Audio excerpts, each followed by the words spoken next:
Salut tout le monde. Donc ouais, je sais, je suis toujours pas allé chez le couptif, faut que j'y aille, c'est horrible. Mais bref, aujourd'hui on se retrouve donc pour Divergente. Clairement, dystopie, je pense que tout le monde connaît plus ou moins de Véronica Roth.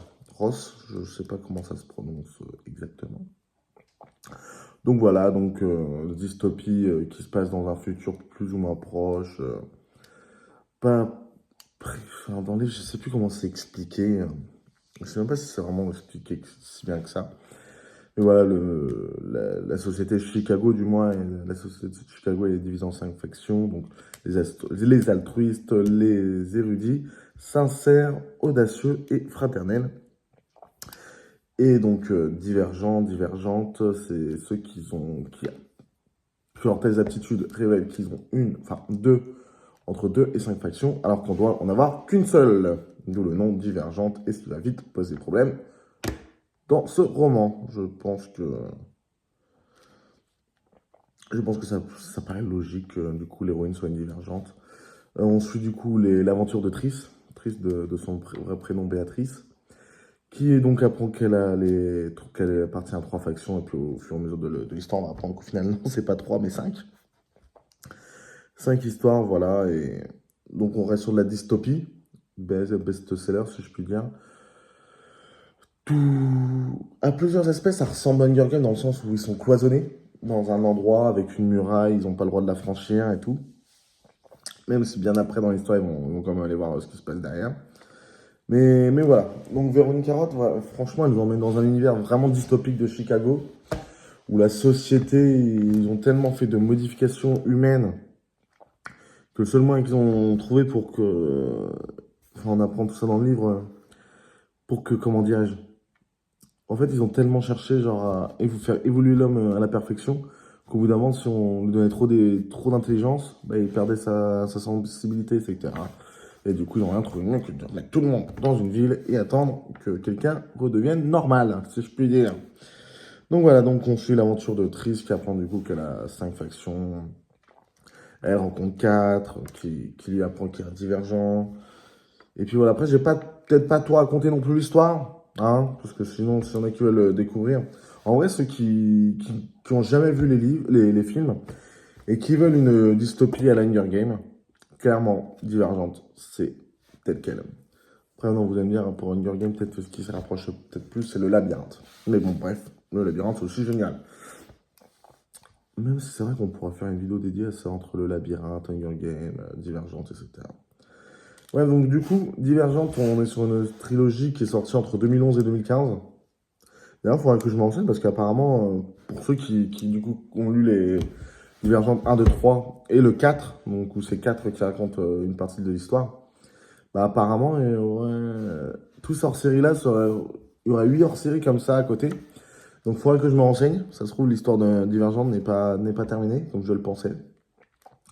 Donc je vais me renseigner là-dessus. Oui, parce qu'il faut savoir que le tome 4, bah, comme il y a un personnage qui s'appelle 4, c'est 4 qui raconte le tome 4. Et en fait, c'est un préquel, entre guillemets, que l'autrice, en fait, au début, elle voulait que ce soit 4 qui raconte l'histoire et qu'en gros, c'était ce qu'il raconte dans le tome 4, c'est par là où ça devait commencer. Et du coup, ça se finit. En gros, une fois que ça se finit, c'est quand Triss, elle arrive. Enfin, elle est déjà arrivée et tout. Du coup, il y a des scènes qu'on a déjà vécues du point de vue de Triss et que là, on revit avec le point de vue de 4. Donc voilà, donc là, on est vraiment sur. Donc je vous montre quand même Donc là, oui, quand j'avais acheté le.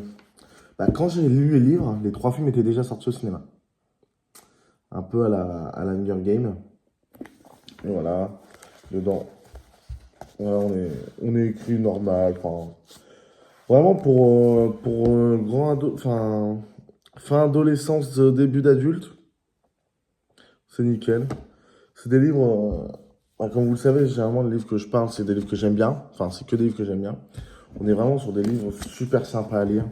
Ouais, ils ont un peu vécu parce qu'ils ont été dorlotés de déménagement et tout. Et surtout que j'ai commencé à les lire, j'étais au lycée. Ouais, j'ai fini les lire, je devais être sorti du lycée. Est-ce que j'étais sorti du lycée? Parce que la 5e vague, ouais, parce que la 5e vague, je les ai lus, j'étais plus au lycée. Donc là, je viens de teaser le livre qu'il y aura dans la prochaine vidéo. Donc voilà, hein, Divergente. Avec les 5 factions, Véro une carotte. Suite et fin du roman adapté au cinéma. Et donc, ce que je vous disais, c'était ça, c'est le tome 4. Il est moins gros que les autres, forcément, vu que là, on reprend un peu tout ce qui s'est passé avant. Donc, les événements qui s'est passé dans le préambule, en fait, on nous en fait référence dans le livre, mais sans s'y attarder. Dans le livre, on s'y attarde vraiment plus. Et puis, à la fin, quand Triss elle arrive, bah, ça sert à rien de s'y attarder trop longtemps. Tout vécu ça, donc ça sert à rien d'y revenir. Surtout que je ne vais pas vous spoiler la fin de la trilogie, mais vu comment ça se finit, on n'a pas non plus envie de tout revivre. Parce que voilà, quoi. Mais voilà. Après, Triss, elle naît chez les altruistes, donc elle a beau tout faire pour s'en défaire. Elle a toujours vécu comme une altruiste. Il y a beaucoup de rebondissements aussi, notamment pour ceux qui ont vu le livre, enfin qui ont lu le livre sur ses parents. On sait de quoi on parle. Et sur son frère. Moi, perso, je pense que c'est le choix de Triss. Il y en a beaucoup qui incriminent son frère, et pour moi, c'est le choix de Triss. Pour la fin du livre, pour ceux qui l'ont vu, vous me comprenez. Donc voilà. Voilà ce qu'on peut dire de Hunger Games. De la dystopie, simple à lire, efficace. Moi, personnellement, j'ai kiffé. C'est une trilogie que j'ai vraiment pris beaucoup de plaisir à lire. Aussi, du coup, le tome 1 est très. Enfin, le film, le premier film est très fidèle au tome 1. Dans le tome 2, le film, il prend beaucoup de liberté, mais on a toujours cet esprit que l'autrice avait dans le tome 2, surtout au niveau de la fin, quand elle se confronte à elle-même. Par contre, le 3, rien à voir. Hein. Clairement, rien à voir. Surtout que le 3 doit être en deux parties. Au final, il était qu'une seule partie. Du coup, vu qu'ils n'ont pas pu au début, ils voulaient soit en faire un téléfilm ou moins une série. Ça n'a jamais été fait. Du coup, au final, au cinéma, version film ou en live action, enfin, bref, ça n'a jamais été fait.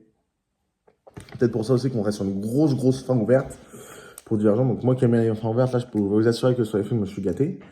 Et du coup, le tome 4, bah, je pense que on peut se le carrer où on pense. Hein.